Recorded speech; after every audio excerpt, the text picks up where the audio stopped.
अस्सलाम वालेकुम रहमतुल्लाह। अज़ीज़ तलबा, आज हम आपके सामने फ़र्स्ट ईयर का जो उर्दू है 11वीं जमात का सरमाया उर्दू, उसके बाकायदा लेक्चर की इब्तिदा कर रहे हैं। चूँकि हिस्सा नसर सबसे पहले हमारे सामने आता है, तो हिस्सा नसर से हम उसकी इब्तिदा करेंगे।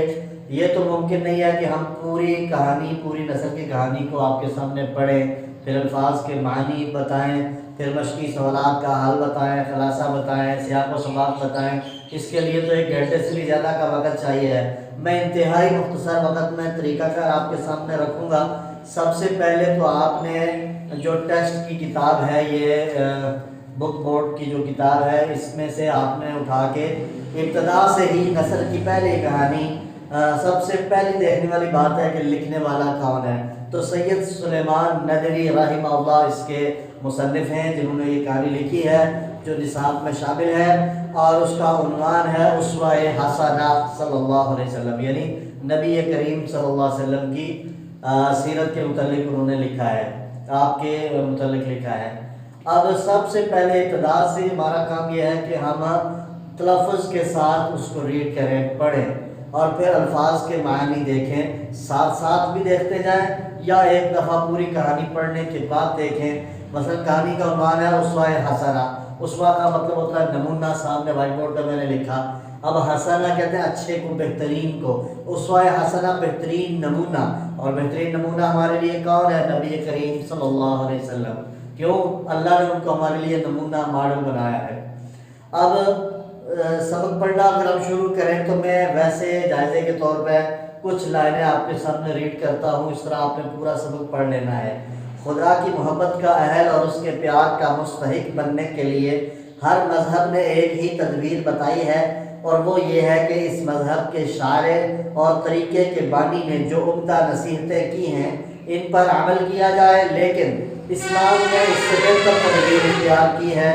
उसने अपने पैगंबर का अमली मुजस्मा सबके सामने रख दिया है, और अमली मुजस्मे की पैरवी और इत्तिबा को खुदा की मोहब्बत का अहल और उसके प्यार का मुस्तहिक बनने का ज़रिया बताया है। ये 3 लाइनें मैंने आपके सामने पढ़ी हैं। अब मुख्तसरन 3 या 4 लफ्ज़ मैंने इधर लिखे हुए हैं। उसवा-ए हसना जिसका मतलब बता दिया, बेहतरीन नमूना। एक लफ्ज़ है तदबीर, जिसका मतलब होता है तरीका। अब है लफ्ज़ शायर से मुराद साहिब शरा, शरीयत लाने वाला, मुराद नबी अकरम सल्लल्लाहु अलैहि वसल्लम है। आपने इसी अंदाज में हर पैराग्राफ पढ़ के उसके अल्फाज मानी साथ देख लें, या पूरी कहानी पढ़ने के बाद अलग से अल्फाज मानी को पॉइंट आउट करते जाएं, कच्ची पेंसिल, इलेक्ट पेंसिल लेकर उसको अंडरलाइन करते जाएं, बाद में देख लें। फिर एक बड़ी प्यारी चीज़ जो शरह सरमाया उर्दू के नाम से किताब हमारे पास मौजूद है, तकरीबन आप तालिबों के पास तमाम मशकी सवालात, अल्फाज के मानी, ये उस पर हल शुदा मौजूद हैं। अब अलग से अल्फाज के मानी शायद पैटर्न का हिस्सा तो नहीं है, लेकिन तशरीह करते हुए, सलीस करते हुए उसकी ज़रूरत पड़ती है। उर्दू की तफ़हीम के लिए, समझ के लिए अल्फाज के मानी सीखना ये ज़रूरी होता है। और हर सफ़े के अल्फाज के मानी ये शरह सरमाया उर्दू वाले ने अलग से लिख दिए हैं। उसके बाद बारी आती है मशकी सवालात की।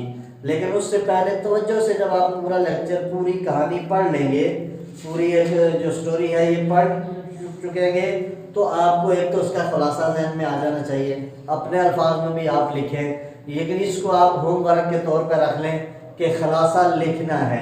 चाहे अपने अल्फाज में लिखें, चाहे शरह सरमाया उर्दू से देख कर या वहाँ से याद करके लिखें, लेकिन लिखने से जो ज़हन में आएगा वो सिर्फ पढ़ के छोड़ देने से नहीं आ सकता। फिर मशकी सवालात का हल भी ज़रूरी है। मशकी सवालात इसलिए कि जो मारूज़ी सवालात हैं उसमें 5 नंबर का सवाल, मशकी सवालात के जवाबात का जो है वो हिस्सा आता है। अब मशकी सवालात जब पढ़ेंगे तो बड़ी आसानी के साथ, जब तवज्जो से आपने पढ़ा होगा पूरा लेक्चर, उसके अल्फाज के मानी, खुलासा, तो फिर वो आपको समझ आ जाएगी। और ये मशकी सवालात भी आपने इसको लिखने हैं, याद करने हैं। इसके अलावा सियाक व सबाक के साथ जो तशरीह का मामला है, जब आप तवज्जो से पूरा लेक्चर पढ़ लेंगे तो सियाक व सबाक भी, आप जहाँ से भी पैराग्राफ आएगा आपको पता होगा کہ اس سے پہلے کیا بیان ہوا ہے اور بعد میں کیا بیان ہوا ہے، یہی سیاق و سباق ہے جو 2-3 لائنوں میں آپ نے لکھنا ہوتا ہے اور اس کے بعد پیراگراف کی تشریح کرنی ہوتی ہے جو کہ اہم کام ہے۔ یعنی پھر سننا ایک دفعہ، سب سے پہلے آپ نے ریڈ کرنی ہے پوری کہانی، اس کے بعد الفاظ کے معانی جیسا کہ میں نے نمونے کے طور پر لکھے ہیں اس طرح آپ نے اپنی نوٹ بک پر لکھ لینے ہیں یا نشان لگا لینا ہے، اور بعد میں کسی بھی لغت سے شرح سماع اردو سے دیکھ کے آپ نے پڑھ لینی ہے۔ یہ اردو بظاہر بڑی آسان سی زبان ہے، بڑی آسان سبجیکٹ لگتا ہے، لیکن اس میں نمبر لینے کے لیے بڑی محنت کی